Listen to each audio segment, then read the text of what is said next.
Okay, students. So I hope you all are keeping yourself healthy. ध्यान दे रहे हैं अपने आप. हम लोगों का इस संडे जो टेस्ट है वो हमारे साइंस का और एसएसटी का है. तो डोंट बी पजल्ड कि हमें कैसे एग्जाम देंगे. हम जो आज पढ़ेंगे उसको ध्यान से पढ़ेंगे. हम लोग इसी से कल से क्वेश्चंस लेंगे. शॉर्ट क्वेश्चंस होंगे. Very first lesson is all about my body. हम लोग क्लास 3 में ही पढ़े हैं माय बॉडी. पढ़ा है ना उत्कर्ष?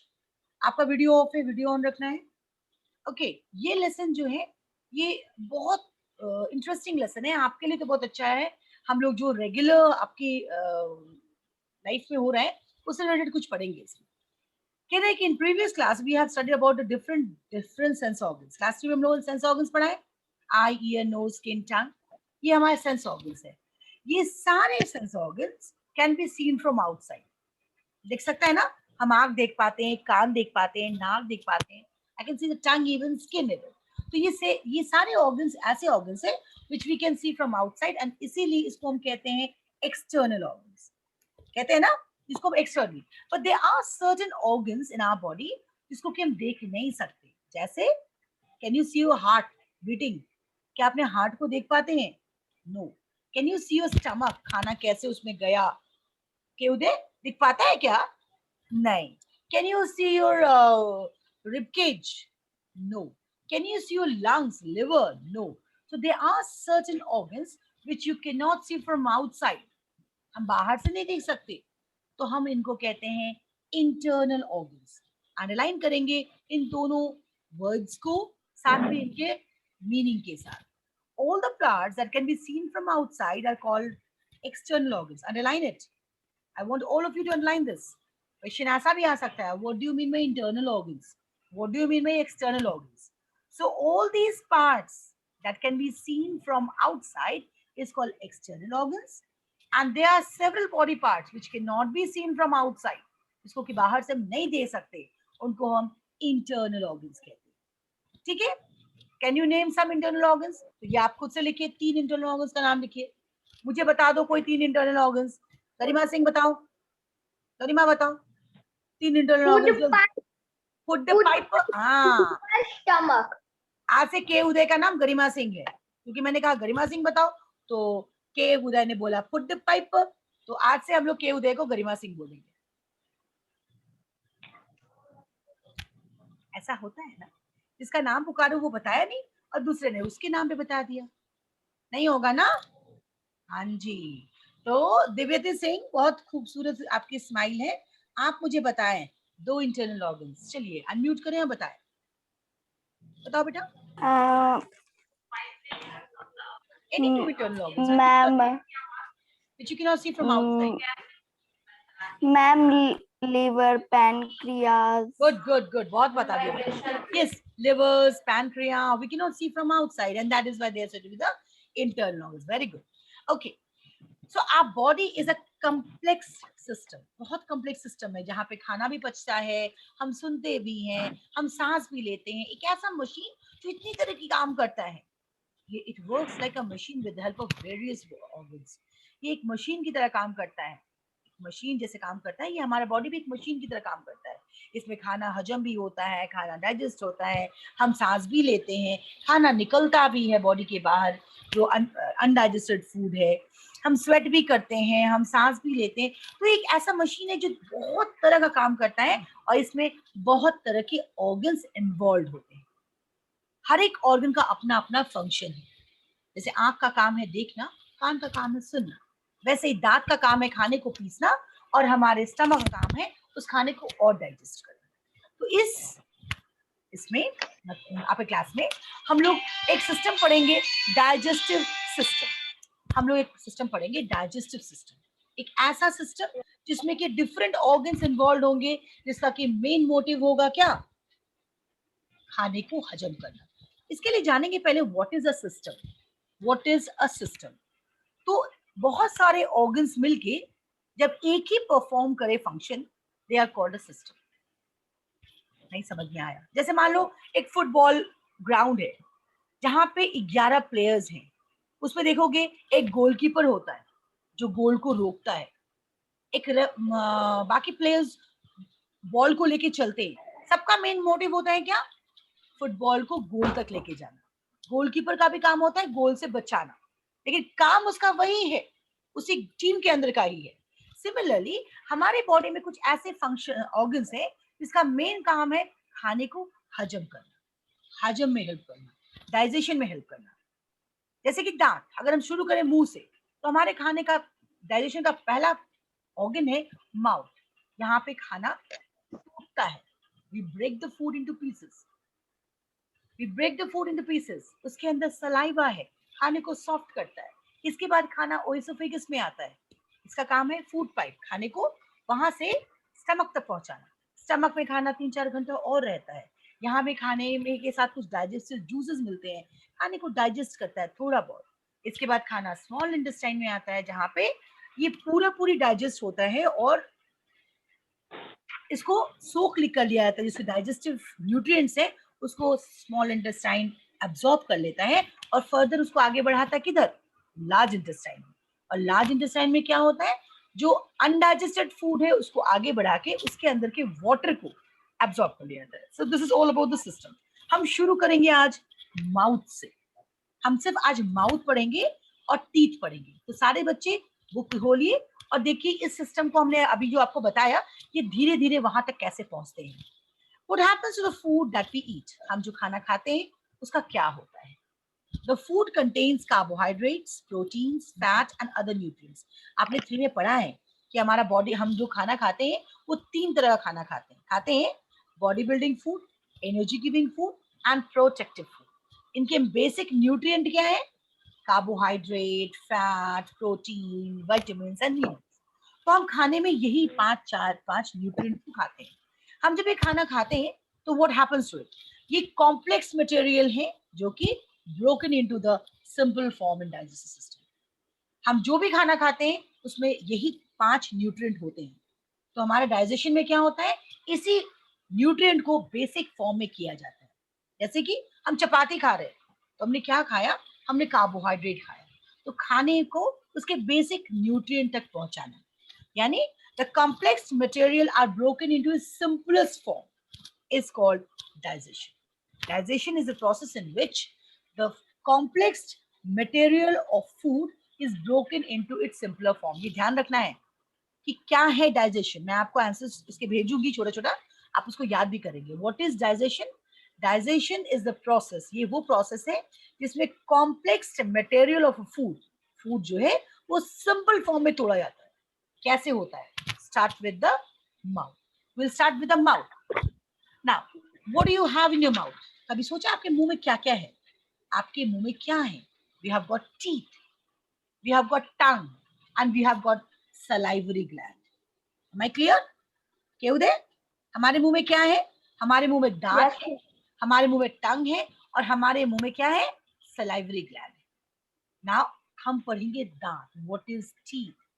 इसका क्या इंपॉर्टेंस है? कितने लोग 2 बार ब्रश करते हैं? हाथ उठाओ तो।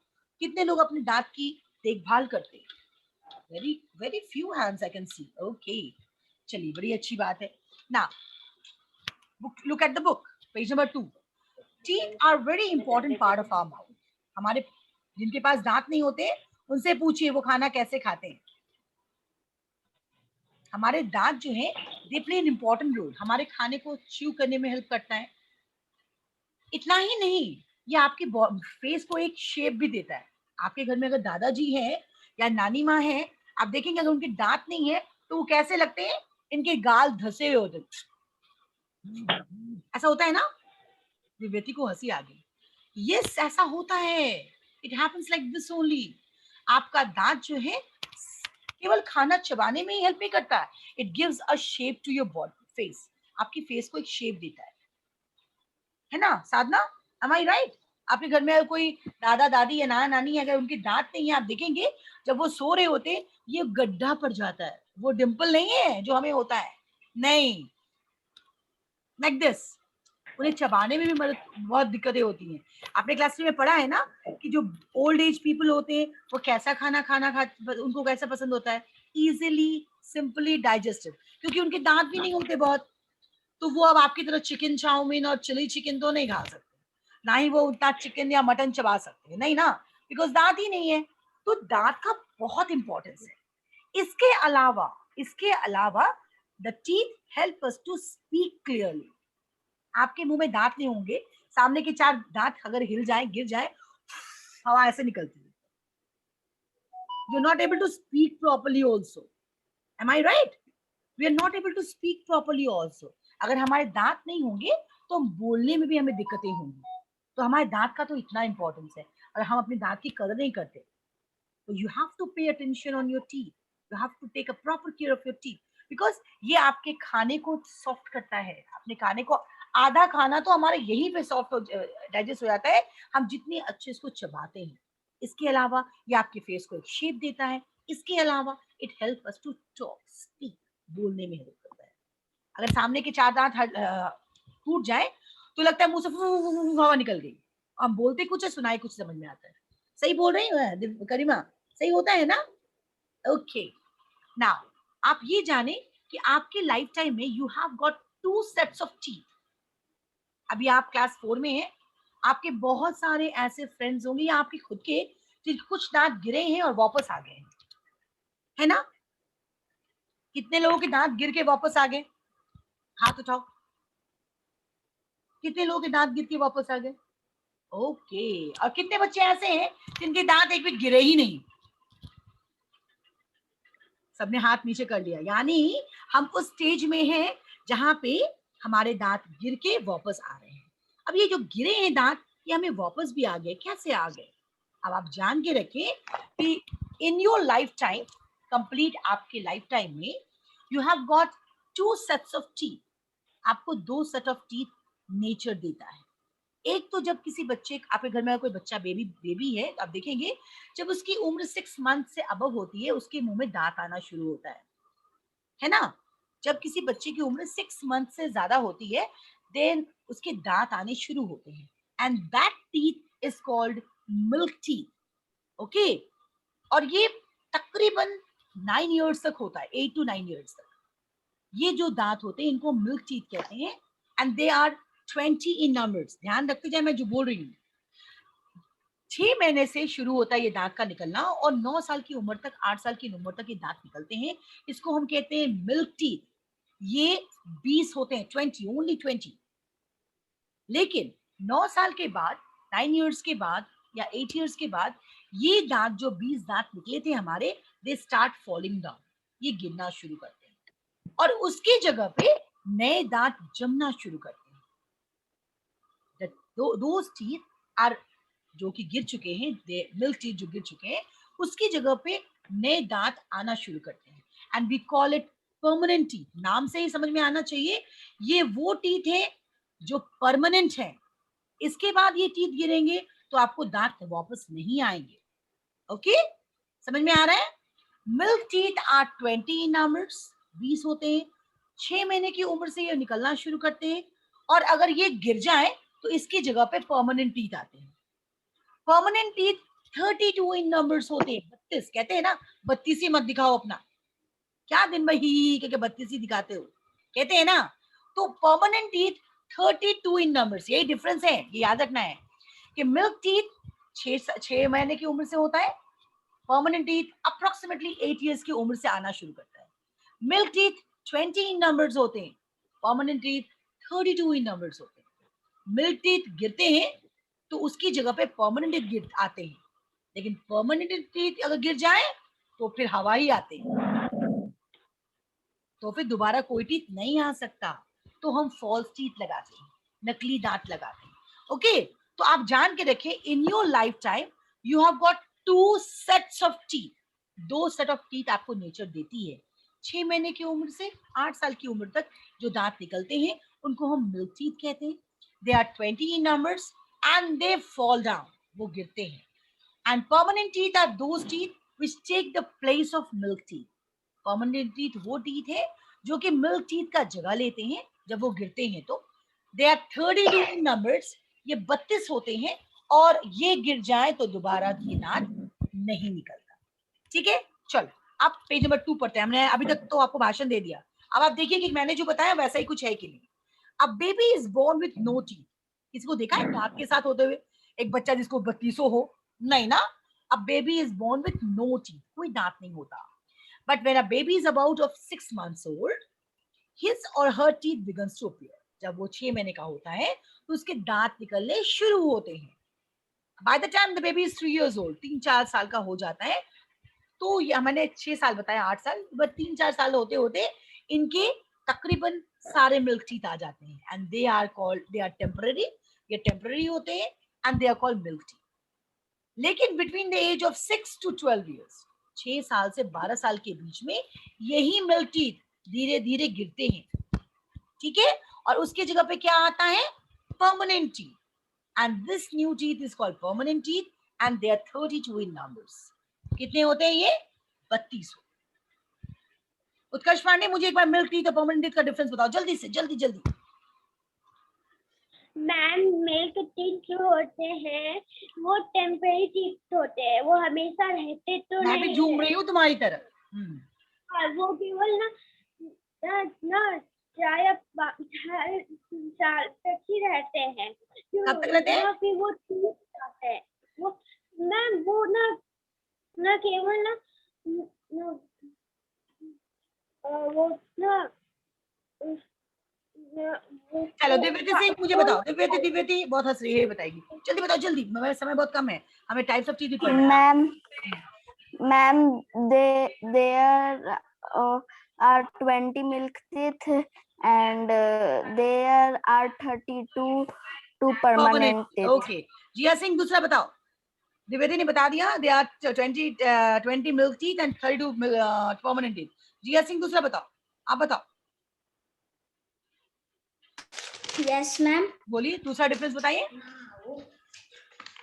मैम, दूसरा डिफरेंस है, it comes between 6, ma'am, milk teeth में it comes between 6 months to 3 years. Very good. और मैम, परमानेंट टीथ में it grows between the age of 6 and 12 years. Very good. Jiya Singh ने बहुत अच्छा बताया कि 6 महीने से 3 साल तक ये मिल्क टीथ होते हैं, निकलते हैं, और 6 साल से 12 साल तक में हमारे परमानेंट टीथ जाते हैं. सबसे इंपॉर्टेंट है, मिल्क टीथ का जगह परमानेंट टीथ लेता है, लेकिन परमानेंट टीथ का जगह कोई नहीं ले सकता. मतलब when the milk teeth falls, it takes the place, permanent teeth take the place of milk teeth, but if permanent teeth falls, it cannot come out again. Okay, चले, ये हुए हमारे 2 sets of teeth. Those who are unmuted, mute कर ले अपने आप को. तो these are the difference between milk teeth and permanent teeth. अब आते हैं, क्या सारे दांत एक तरह के होते हैं हमारे मुंह में? नहीं. अब आप जाने कि हमें कैसे हैं. हमारे जो टीथ हैं, they are of different types and they have got different functions. Look at page number 2, everybody. We have got different types of teeth. हमारे तरह के दांत होते हैं. ओके, सामने के 4 दांत जो होते हैं, they are called flat teeth. They are called flat teeth. Let me see whether I have got something. Just a minute. एक मिनट रुक जाना बच्चे लोग. Different types of teeth. मैंने आपको भी बताया कि we have got different types of teeth. हमारे आपके, अगर आपने पेज खोला हुआ आप देखेंगे, we have got different types of teeth, जिसमें कि 4 टीथ की बात आपकी हुई है, rather 3 टीथ की बात हुई है. Flat teeth, incisors, pointed teeth, grooved and broad teeth. अच्छा, ये सामने के टीथ जो है, you can see over here. आपके, अगर आप चाहें तो अपने जीभ से, अपने टंग से अपने सामने के टीथ को देख सकते हैं. सो ये सामने के फ्रंट टीथ जो है, I am using for cutting purpose. ये हमारे कटिंग टीथ है. आपके बहाने मैंने निकाल लिया. तो this is of cutting teeth. हम जो कट करते हैं, खाने को कट करते हैं, we cut it with front teeth. हम सामने के टीथ को से हम कटिंग पर्पस के लिए यूज करते हैं. They are for cutting purpose. हम खाना काटने के बाद हम देखो खाने को पीछे ले आते हैं, जहां पे इसकी ग्राइंडिंग होती है. We chew it. ठीक है, वी च्यू इट. हमने कट किया सामने की टीथ से, we cut it with front teeth. This is what we are doing, cutting. तो कटिंग टीथ, सामने की टीथ जो है, they are flat teeth. They are the flat teeth. This is used for biting and cutting purpose. ठीक है, they are 4 in numbers. 4 ऊपर और 4 नीचे. They are said to be the cutting teeth or they are said to be the incisors.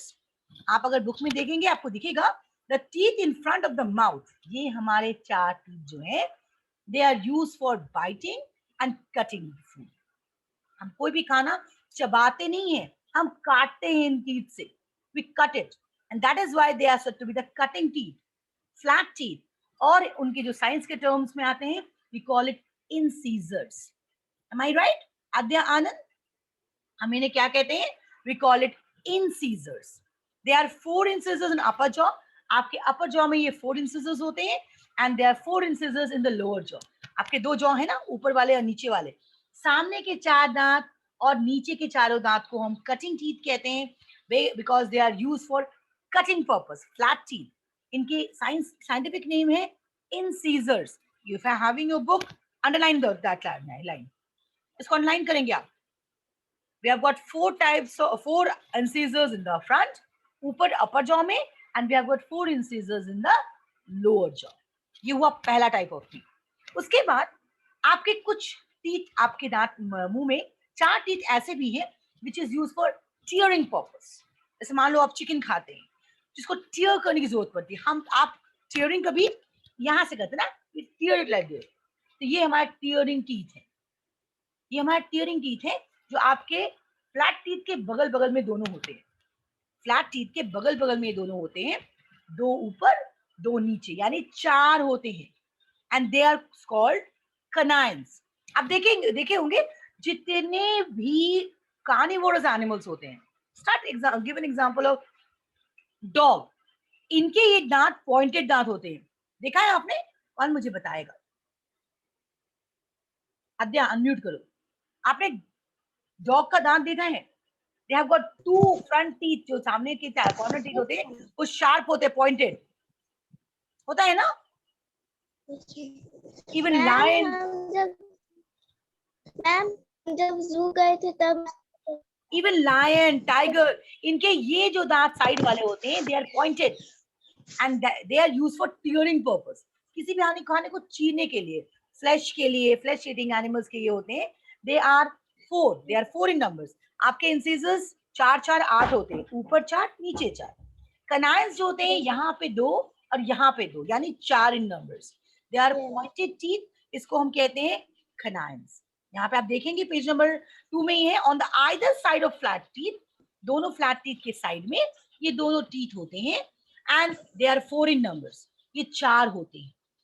They are use for tearing purpose, खाने को tier करने में इसको यूज किया जाता है। एंड पीछे के जो दांत है they are the broad and rough teeth, ये चौड़े टीथ होते हैं, they are broad and rough teeth, they are use for grinding purpose. आप जो भी खाना खाते हैं आप उसको पीछे लेके जाते हैं और वहां पे उसको चबाते हैं। हैव यू सीन, आपके घर में अगर वो होता है ना, क्या कहते हैं उसे, वी कॉल इट, इसको सिलबट्टा कहते हैं। आपके घर में अगर ऐसा है जिसमें मसाले पीसे जाते हैं, तो देखना उसमें एक फ्लैट ऊपर से एक और फ्लैट होता है जहां पे उसको पीसा जाता है। आपका पीछे का दांत, it works like that only. आपके चौड़े दांत होते हैं जहां पे खाने को हम चबाते हैं, और ये they are called molars and premolars. इनको हम मोलर्स एंड प्रीमोलर्स कहते हैं। There are 8 premolars in all, 4 on the upper jaw, 4 on the lower jaw, next to canine, or they are, after that they are 12 molars, 6 in the upper jaw and 6 in the lower jaw. तो ये हमारे 3 तरह के दांत होते हैं। मैं आपको ये दिखाना चाहती हूँ बुक में, चलो मैं देखती हूँ। सारे बच्चे अपना बुक खोलेंगे मीनवाइल, और बच्चे लोग भी अपना बुक खोलो, सारे बच्चे लोग, जब तक मैं यहाँ पे आपको अपना बुक देखती हूँ।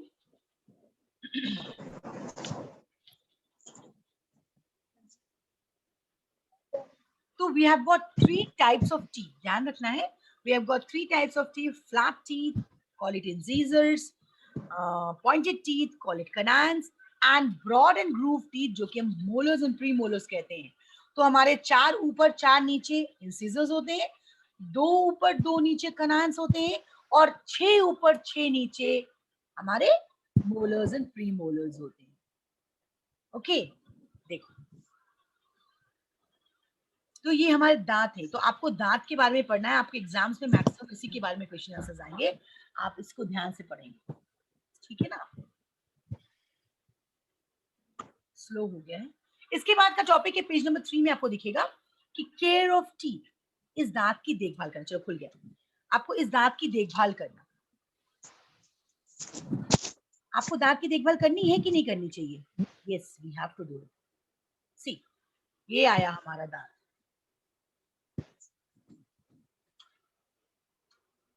देखो आपके बुक में है, you can see over here. देखिए सारे बच्चे लोग, ये जो टीथ है, मुझे चाहिए होगा थोड़ा सा, मुझे चाहिए होगा, एक मिनट। ये है हमारे 1 2 3 4, ये हमारे क्या है, दीज आर द इंसीजर्स। इसके बाद देखो यहाँ पे दिया हुआ है, देखो 1 2 3 4 इंसीजर्स। इसके बाद ये हमारे पॉइंटेड टीथ है, ये शार्प टीथ है।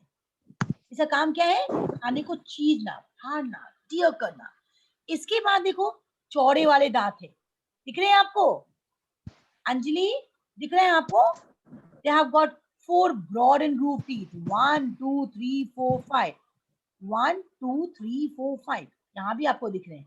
They are used for grinding purpose. इनको हम grinding के लिए यूज करते हैं। They are used for grinding purpose. तो आप types of teeth आपने देखा? दिख रहा है आपको सभी को? आद्या आनंद, can you see that? Say yes or no. दिख रहा है? Okay. Now, last topic. Care for teeth. क्या हमें इस दांत की देखभाल करनी है? Yes, you must take care of your teeth.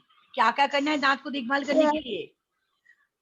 Because our teeth are very important to us. We must take care of them. If we do not take care of them, they will decay and fall. अगर हम उसकी देखभाल नहीं करेंगे तो ये दांत गिर जाएंगे, सड़ जाएंगे और टूट जाएंगे, और फिर हम लोग क्या हो जाएंगे, बिना दांत के हो जाएंगे, और हम खाने में भी, बोलने में भी। जैसे अभी अंजलि को मुझे सामने के दांत नहीं दिख रहे। अंजलि, आपके सामने के दांत नहीं है, दिखा दो जरा सा। ई नहीं है, इसलिए वो नहीं दिखा रही है ना, सामने की दांत नहीं है ना। Yes, we can see. Okay, so you must take care of your teeth. कैसे करेंगे देखो, brush your teeth twice daily, 2 बार जरूर से बस दांत को ब्रश करें, morning and at night. Rinse और wash your mouth after every meal, हर खाने के बाद आप मुंह को खुला करें, रिंस करें, क्योंकि खाने के कण अगर रह जाएंगे ना आपके मुंह में तो क्या होगा, क्या होगा बच्चे, वहां बैक्टीरिया हो जाएगा, वो खाने को सड़ाना शुरू करेंगे। Avoid eating sweets and sugary snacks, take soft drinks as much as possible. बोल रहे कि जितना भी खाना है, जो स्वीट खाना है, चॉकलेट्स है, इसको थोड़ा अवॉइड करें, क्योंकि ये खाने क्या होते हैं, अगर आपने उसके बाद प्रॉपर रिंस नहीं किया, या आपके दांत में फंसे रह जाएंगे और आपके दांत को डीके कर देंगे, सड़ा देंगे। Visit a dentist for regular dental checkup, अगर आपके दांत में कोई प्रॉब्लम है, you must visit your dentist regular. एक मिनट, की बात, आद्या बात नहीं करना बेटा। नेक्स्ट बोल रहे हैं, you have to eat fruits. कितने लोग फ्रूट्स खाते हैं? खाते हो? Let me see how many of you take the fruits. Add it down. Those who are taking fruits every day. Very good. So you have to take fruits. आपको fruit लेना है, apple, guava, vegetables like radish and carrot. क्यों पता है क्यों लेना है ये सारे वेजिटेबल्स, ये सारे फ्रूट्स? ये आपके दांत की एक्सरसाइज करेंगे। हम केला खाएंगे तो निगल सकते हैं, खाया निगल लिया, बट अगर हम एप्पल खाएंगे, गुआवा खाएंगे, it will give an exercise to your gums. आप दांत को चबा से उसको काटेंगे, चबाएंगे, कैरेट चबाएंगे, it will give an exercise to your gums, आपके गम्स के एक्सरसाइजेस भी होंगे। उसके बाद कह रहे हैं, you have to clean your tongue regularly. आप टंग क्लीन करते हो ना एवरीबॉडी? क्योंकि हमारे, यस, संस्कृति यादव अपना जीभ दिखा दी, इतना बड़ा सा मुझे दिख गया। हाँ, यस। तो after brushing your teeth you need to clean your tongue, because हमारे जीभ में बहुत सारे जर्म्स जमा हो जाते हैं, तो यू मस्ट डू इट। ये हमारे केयरिंग ऑफ टीथ में आता है। And eat rich food, calcium rich food, ऐसे खाना खाएं जिसमें कैल्शियम की मात्रा बहुत ज्यादा हो, क्योंकि हमारा कैल्शियम एंड फास्फोरस हमारे दांत को मजबूत करता है। तो वे क्या खाएंगे, कैल्शियम ज्यादा है, हम उसको एग्स ले, जो एग्स नहीं लेते वो पनीर खाएं, मिल्क एंड मिल्क प्रोडक्ट्स लें, और हमारे दांत को स्ट्रॉन्ग रखें। अब देखिए यहाँ पे correct way of brushing your teeth दिया हुआ है, दिख रहा है आप लोग को कि दांत को ऊपर से नीचे घसना है, सामने करना है, और हमें ऐसे ब्रिसल को यूज करना है कि अगर हमारे टीथ के किसी भी कॉर्नर में कुछ भी फंसा हो तो हम उसको निकाल सकें। स्टूडेंट्स यहाँ पे देखो, do you know, very important, ये आप डू यू नो को बहुत ध्यान से याद भी करेंगे। If sugar and bacteria are left on teeth for long, कह रहे अगर हम लोग खाने में चीनी या चॉकलेट खाए हो और वो हमारे खाने में रह जाए, दांत में रह जाए, it will cause us to decay, हमारे दांत को सड़ा देगा। तो हर शुगर, हर स्वीट खाने के बाद what you need to do, you need to rinse your mouth. खाने के बाद आपको कुल्ला करना चाहिए ताकि आपके दांत में कहीं भी अगर कोई स्वीट चीज फंसा हो तो वो निकल के बाहर आए। दूसरा डू यू नो क्या है? The white outer covering of teeth is called enamel. हमारे दांत के ऊपर जो व्हाइट कवर है, जो दांत हमें व्हाइट दिखता है, it's because of the enamel, हम इसको एनामल कहते हैं। आप जान के रखिए, आपकी बॉडी का ये सबसे हार्डेस्ट सब्सटेंस है। ओके, अंडरलाइन कर लिया? गरिमा सिंह गरिमा ने अंडरलाइन किया है इसे, दोनों डू यू नो कर लीजिए। तो बॉयज एंड गर्ल्स, आपके जो संडे टेस्ट है उसमें इतना तक ही इसी तीन पेज से क्वेश्चन आंसर छोटे छोटे पूछे जाएंगे। What is external organ, what is internal organ, digestion के क्या क्या पार्ट्स हैं, उसके बाद माउथ में टीथ कितने तरह के होते हैं, how many sets of teeth are there, what are the parts of teeth, different types of teeth क्या क्या हैं, इस टीथ का क्या फंक्शन है, कनाइन का क्या फंक्शन है, फ्लैट टीथ का क्या फंक्शन है, what is the difference between milk teeth and permanent teeth. Boys and girls, I shall be sending you some questions, आज मैं कुछ क्वेश्चंस भेजूंगी, आप इसको रफ कॉपी में लिख लेंगे, ठीक है, and try to revise from that only, ठीक है। किसी को कुछ पूछना हो तो हाथ उठा सकते हैं। If you want to ask something, you can raise your hand.